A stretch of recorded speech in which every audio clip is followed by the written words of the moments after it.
Hola, ¿qué tal? Bueno, antes de comenzar, quiero que todos pongan en marcha su imaginación y que con lo que les voy a decir reflexionen un poco. Bueno, comencemos.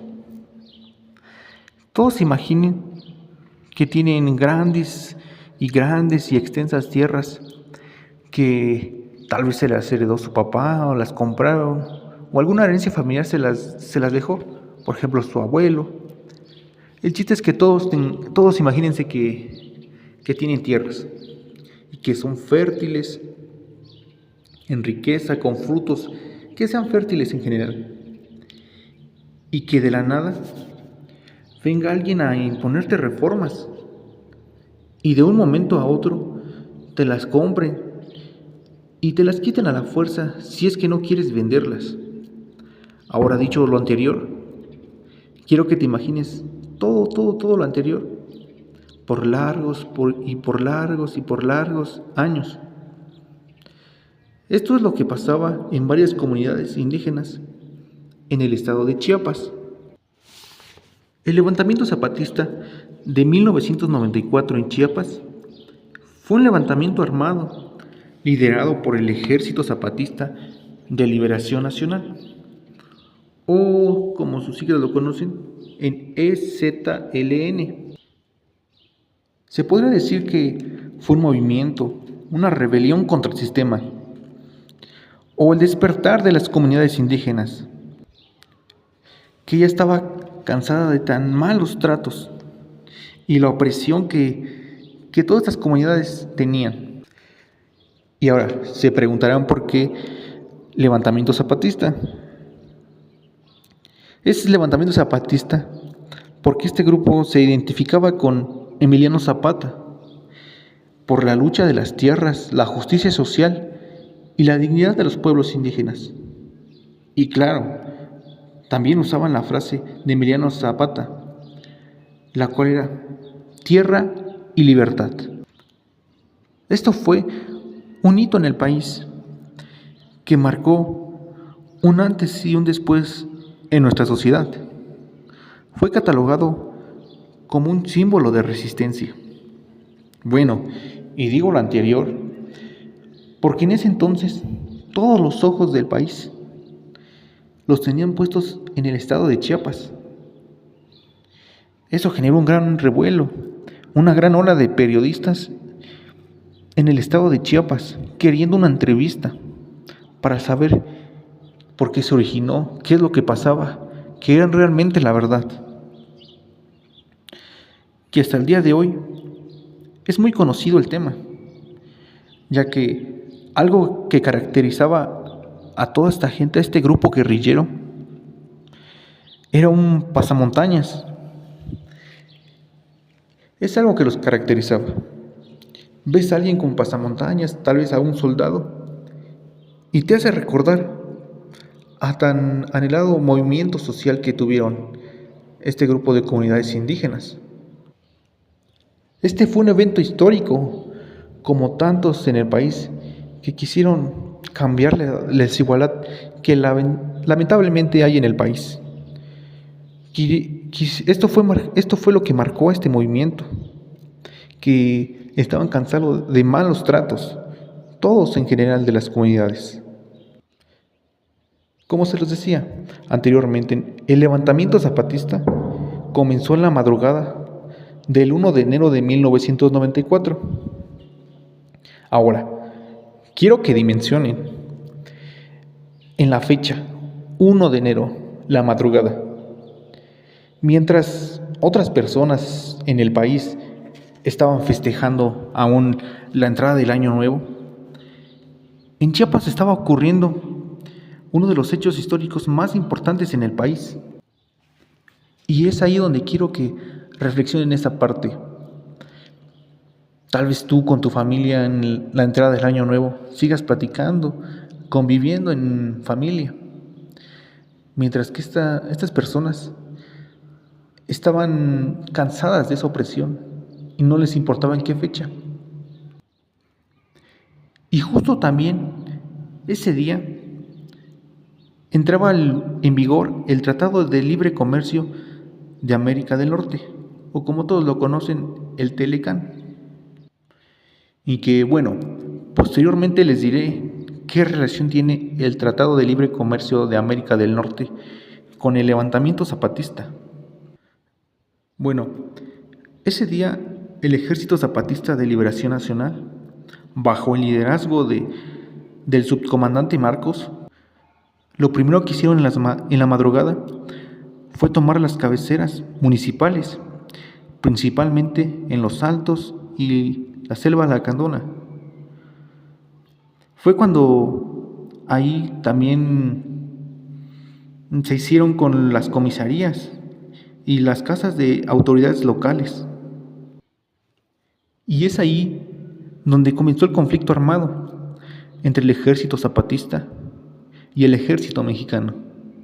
Fue un conflicto, lo podríamos decir, bélico, porque se usaron armas. Y aunque el ejército zapatista no tomó una estrategia no letal, esto fue para que no hubiera muertes o heridos. Y algo que caracterizó a este grupo es que emitían declaraciones a través de radios. Y ahí quiero que dimensionen la fecha. 1994. Ahí vean el alcance, ya que los medios de comunicación no lo eran como hoy en día son las redes sociales. El radio tenía una gran influencia en el pueblo mexicano. No todo eran las redes sociales como se los decía. La gran mayoría de la población se comunicaba gracias a la radio, y es esto que tenía alcance, estos mensajes que el pueblo escuchaba, lo que quería transmitir este ejército de zapatistas. Y claro, también hacían declaraciones escritas. ¿Qué nos quiere decir esto? Esto nos dice que no solo atacaban con armas, no solo con conflicto armado, no, sino con ideas también, no solo con armas, con ideas. Tenían una razón del por qué lo hacían. Bueno, y como se los decía, al tomar las cabeceras municipales, obtuvieron lo que querían. Obtuvieron la atención del país, la atención del presidente, que es lo que en primer momento necesitaban para poder ejecutar el plan que habían estado planificando por largo tiempo. Y como lo mencioné al principio, esto sucedió por una gran desigualdad.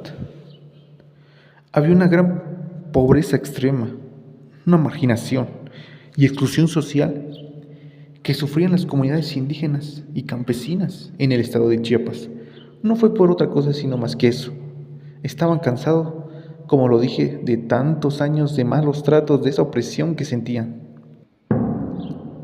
Y como lo dije, fue el 1 de enero de 1994, en el sexenio de Carlos Salinas de Gortari.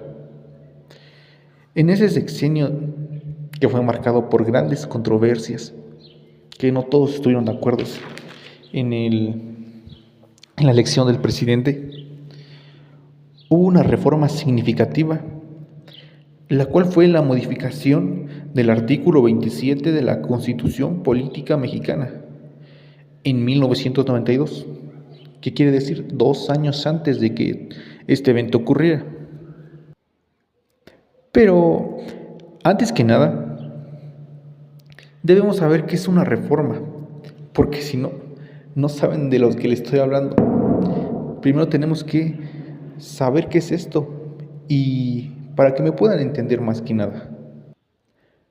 Bueno, una reforma es una modificación a un sistema, política, ley o institución, y es con el objetivo de mejorar su funcionamiento o de que tenga más justicia. Solo es eso, de que se mejore su funcionamiento o que tenga más justicia, no hay otra cosa más. Lo cual, no había nada de esto en esta reforma, pero no había nada, y se los voy a mencionar el por qué no había nada de justicia y de mejoramiento en esta reforma. ya que esta reforma consistía en que las tierras pudieran ser privatizadas y vendidas. ¿A quiénes? A empresas o terratenientes.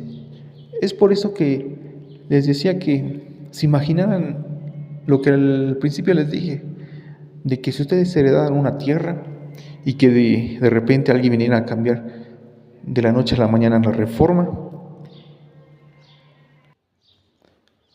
por eso les incitaba tanto en esta reflexión, porque a nadie le gustaría que te quiten tus tierras a la fuerza, y más por largos y largos años, algo que con esfuerzos te ha costado.